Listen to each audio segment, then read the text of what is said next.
Make a joyful noise! Welcome to the world premiere of Alien Earth on FX and Hulu. I'm Noah Hall, your host for the evening. First I want to thank Eddie Ibrahim, who expanded our panel so that you could see the first hour of our show. This is by far the biggest thing I've ever made, but I made it the way I make everything else. By hand, with love, for you. And I didn't do it alone, I did it with my friends at FX, I did it with my friend Sydney and Tim and Alex and Babu and Sam, and they're all here today and they're excited to talk to you after this. So, where are my Alien fans at?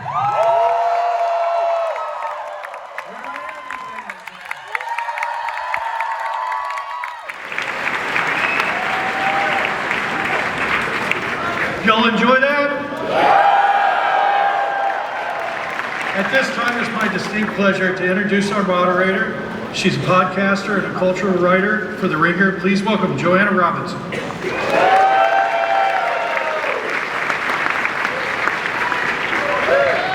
hello, San Diego Comic-Con. Let's make some huge noise for our panelists. We've got showrunner Noah Hawley here.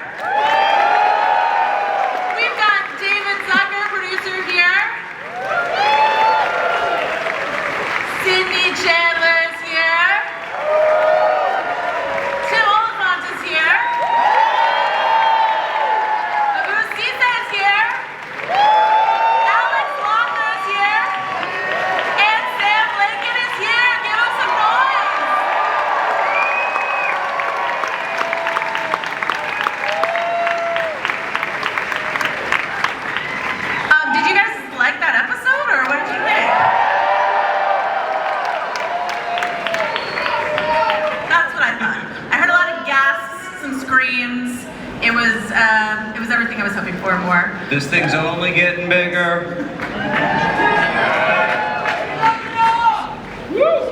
I love that. I know there's a lot of huge Alien fans in the audience.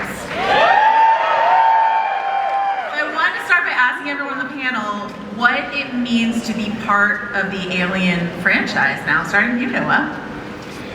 Well, it's a gift, really. You know, I have a relationship with the movies that I adapt at this point, and I do it from a place of love. These are movies that I loved, were very formative for me, and so, you know, it's been such a joy. When you walk onto that set the first time of the Maginot, which was built literally to the specifications of Ridley's Nostromo, it really collapses time, and you see it every time you watch an actor step on that stage for the first time, like Babu did.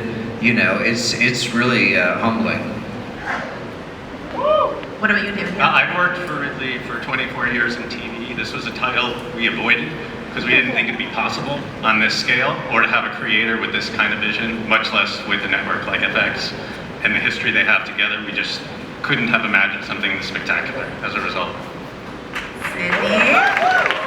Sydney, you're the lead of an Alien franchise? How's that feel?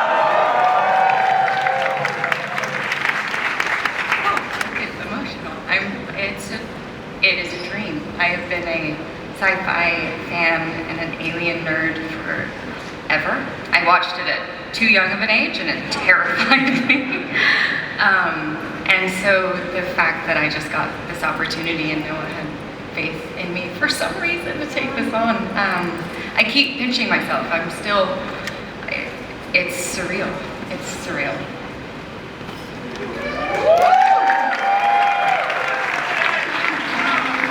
Because I've forgotten the question, I'm going to take this opportunity to say you carried that so beautifully and you just held the center so lovely. All you guys were amazing. It was so special to watch that with all of you. We were sitting out there watching it with you guys, and I want to not only thank you, but I want to thank Noah Hawley for making that happen. That was a very special experience.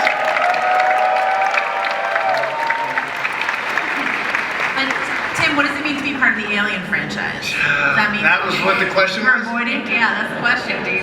No, I'll get right to it. Feels great. Yeah.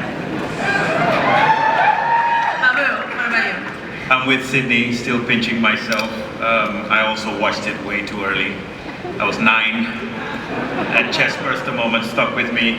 But like Noah said, you know, walking out onto what is essentially the set of the Nostromo, that was a moment. Watching like 100 people just become children in one moment, it was extraordinary. I'm excited, really excited. It was amazing watching it with you all. Amazing. Shall I jump in?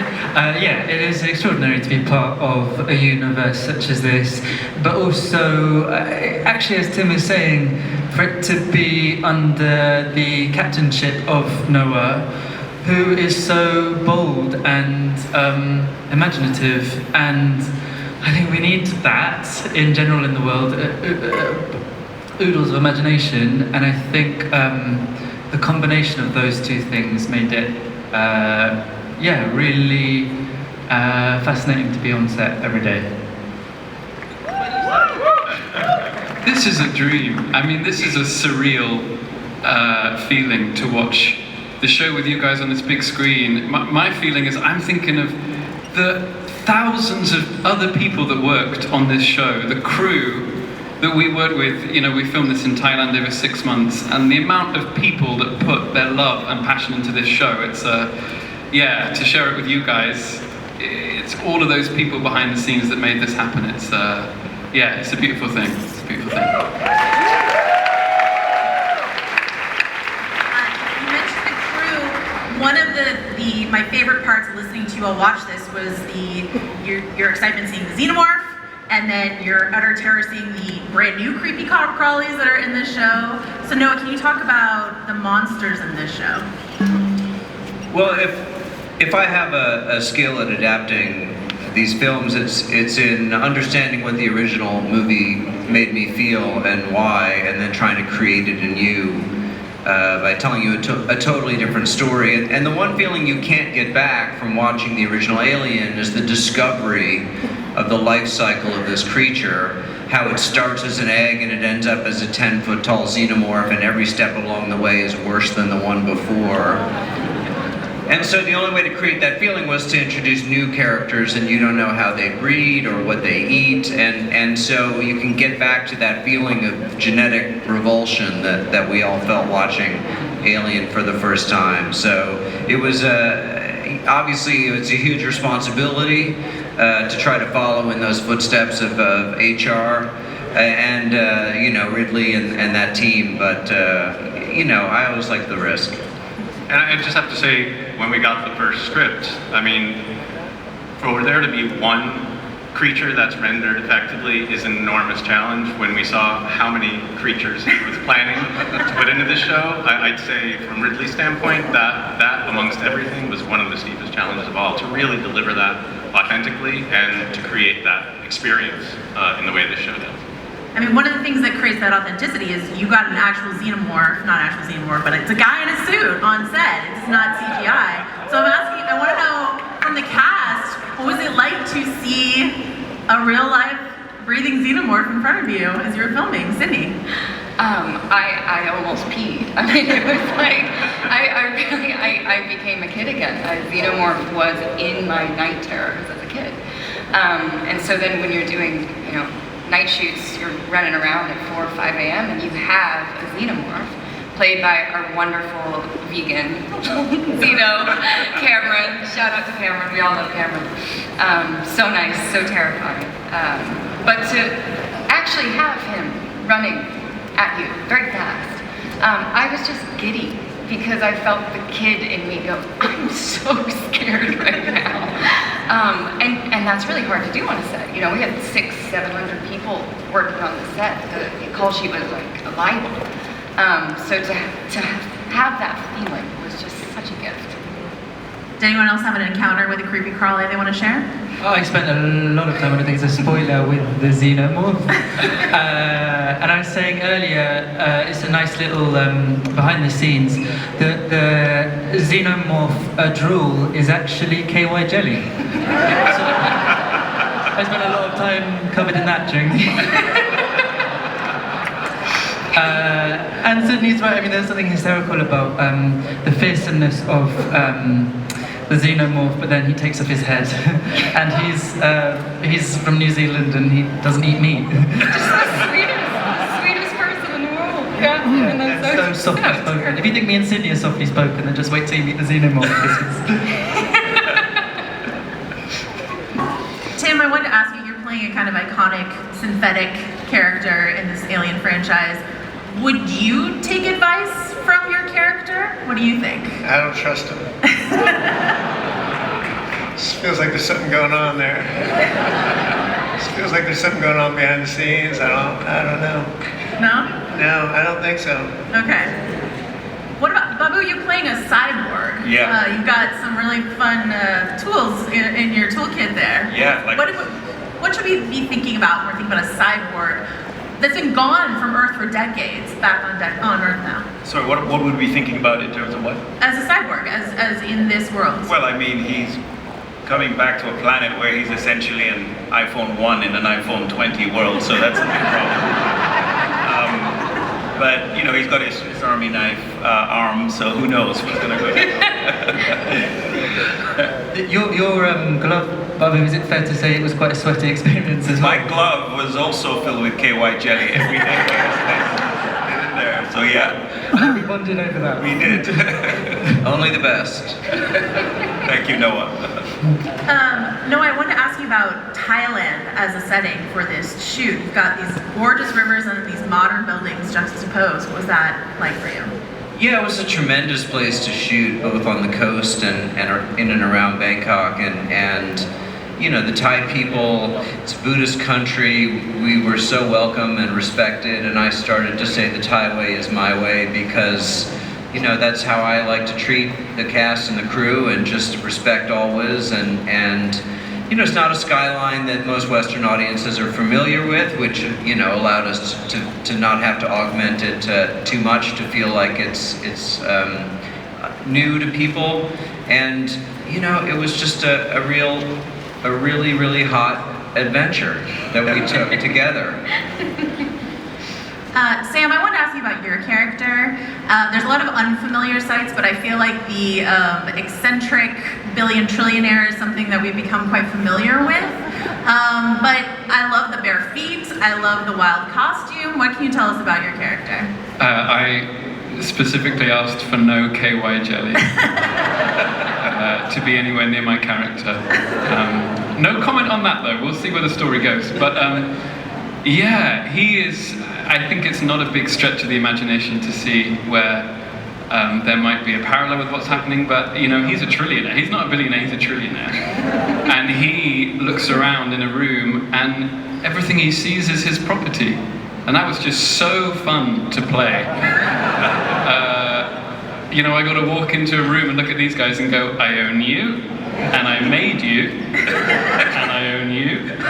And yeah, that was just super fun for me. And you know, the bare feet thing was like a brilliant discovery. Obviously, you guys might have picked up on some of the Peter Pan references in this first episode. Yeah. Well, I've got a feeling Boy K likes Peter Pan too. I've got a feeling. But you know, the bare feet and stuff, and yeah, I just loved working on set with everyone. And Noah gave me so much space to like lie around and sit in whatever way I wanted and stuff. I had so much fun playing this character. Yeah. And shout out to amazing Suturat, the costume designer. Suturat smash. Yeah, wonderful like costumes for everybody.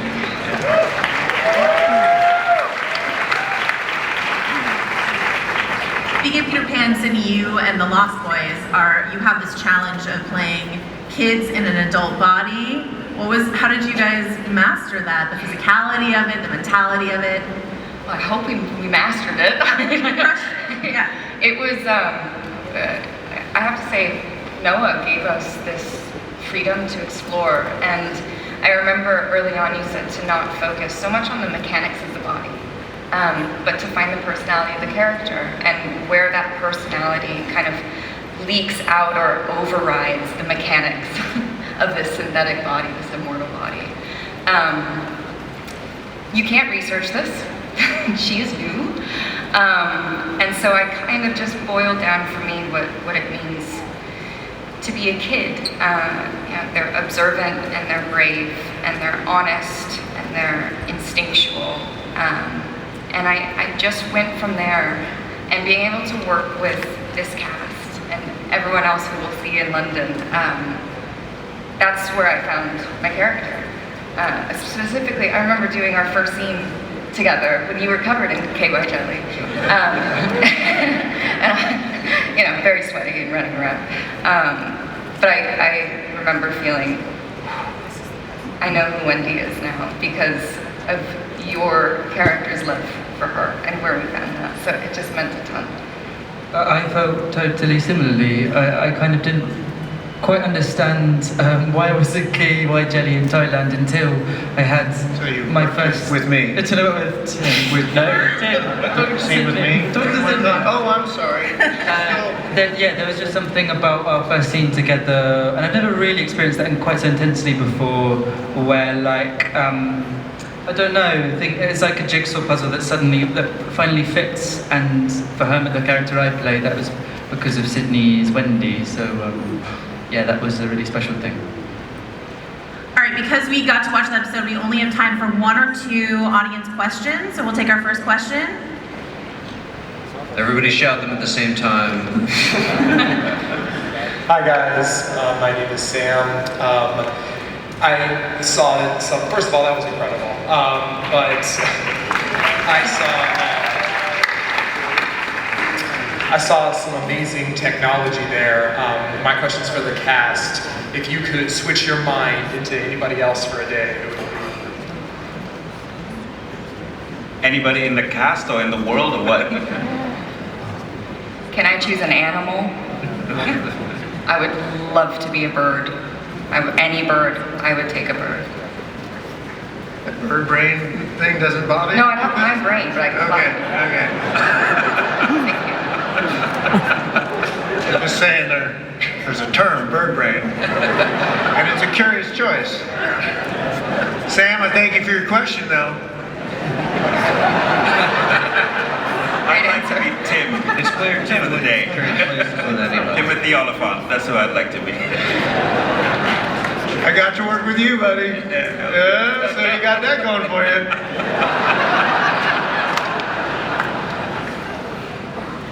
Anyone else want to answer the question? You can put your brain in another body. Oh, I just need multiples, I think. Yeah. I've got so much to do. Next question. First and foremost, that was a fantastic episode. Thank you. Can't wait for next month. Quick question. Alien versus Predator. Any chances we're going to get a film in the future or show even?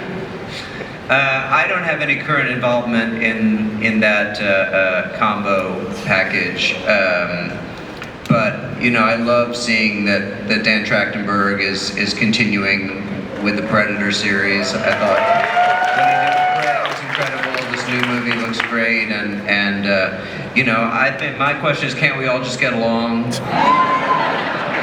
All right, I think we have time for one more question. Hi. Are there going to be any alien hybrids in the show, like how we saw at the end of Alien Romulus? Well, we can't tell you that. But if you really want to find out, you got to watch on Hulu and Disney Plus on August 12th. Since Noah was so efficient with that, I actually think we can slam one more question in here. Let's do it. Hello there. Really quick. So usually in horror movies, you get all the horror stuff at the beginning and the end. With the TV show, do you feel like you get to do more horror elements, or do you feel like you prefer the or the movie versions? It's not a simple answer. It's an 8-hour story this year, and each hour has to build and have its horror elements. But my feeling is that it really just has to work as a drama.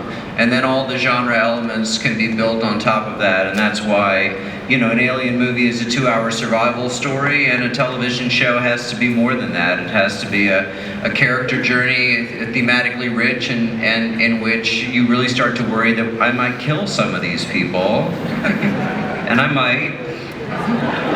You'll have to tune in and see. I gotta tell you guys, I've seen 4 of them. You guys seen? Are you asking? 6? No, but the thing that's really quite special that I think you guys are gonna enjoy is by the time you get to the like 3rd, 4th episode, these things that wake you up in the middle of the night that you're thinking about the next day are just scenes between 2 people, and they're so riveting, and that in addition to all the thrills and the scares and the drama, the character study in this thing is so phenomenal. It's a testament to Noah, and I think you guys are gonna like it. We're very proud.